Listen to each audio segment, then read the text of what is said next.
This week on Intrigued, full effect. As their father, there's parts of me that don't want to give up. There's parts of me that, don't believe it, that don't feel they're gone. I'm Chandrea Thomas, and welcome to episode 40. In this podcast, I talk about curious cases, disappearances, and other stuff. And today I'm giving an update on the Sarah and Jacob Hoggle case.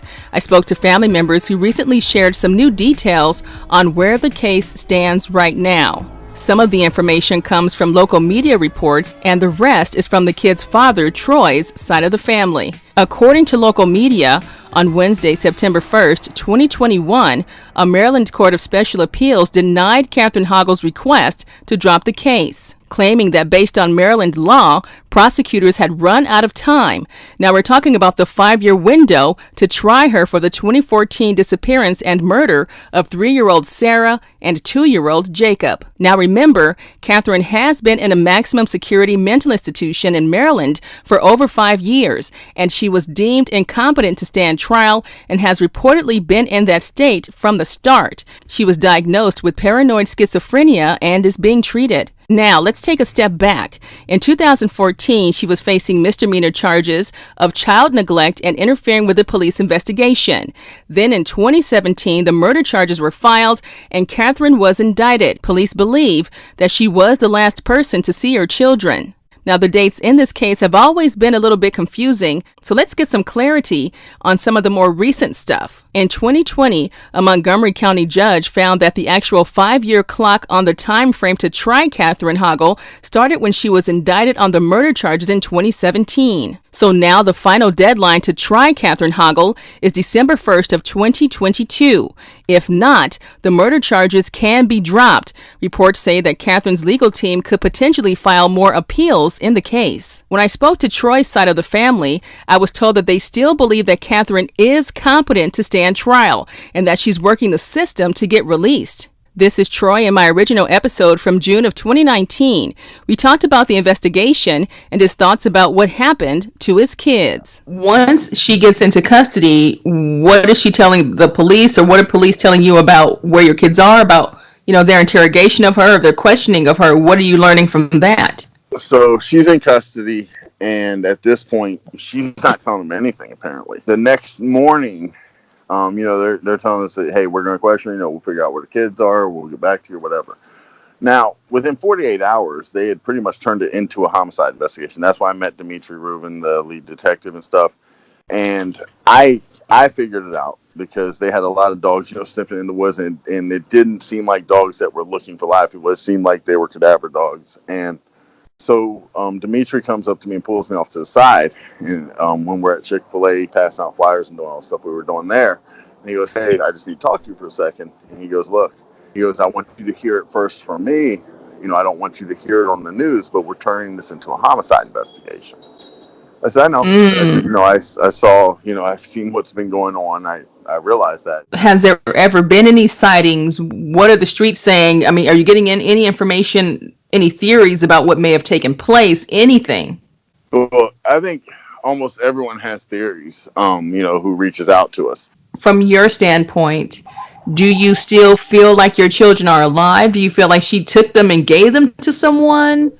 Or do you think that she really took their lives? The logical answer is Catherine Hoggle killed my children. So, as their father, there's parts of me that don't want to give up. There's parts of me that, don't believe it, that don't feel they're gone. But at the same time, when you look at everything logically, and plus me talking to her on the phone since she's been locked up, I don't really, I don't see like all this delusion or anything. And that's not real. The delusional part of it. And maybe at one point it was when I had her committed or whatever. But that's not real now. The things that they're saying are delusional that we've seen in the reports and stuff, or, that we've talked to people about the reports, they're not delusional.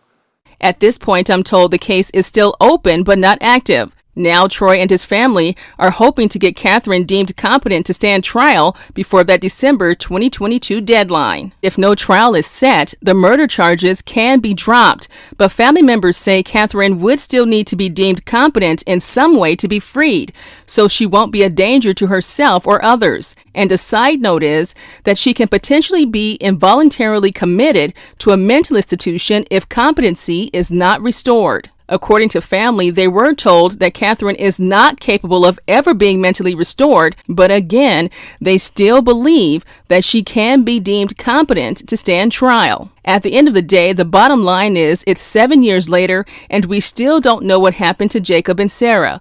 And that's the one thing that makes this case so difficult, is that the true victims in all of this, the kids, have never been found, and questions still need to be answered. And I wonder, will we ever get them? And what if by some wild twist of fate, the kids are alive and well somewhere and have no idea their father is even looking for them? I mean, that's something to think about. This story has a lot of layers to work through, but it continues to move forward, and I do wonder if those questions will be answered by the end of next year. I'll continue to follow this story and bring you updates as I get them in. If you have a case that you want me to check out, just visit me on the Intrigued Full Effect Facebook page or email me at intriguedfulleffect@hotmail.com. Until next time, be safe and stay true.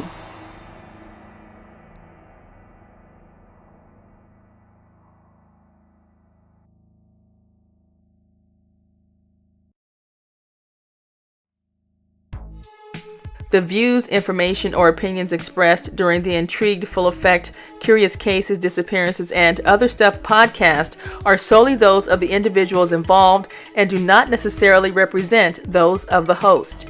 The primary purpose of this podcast is to educate and inform.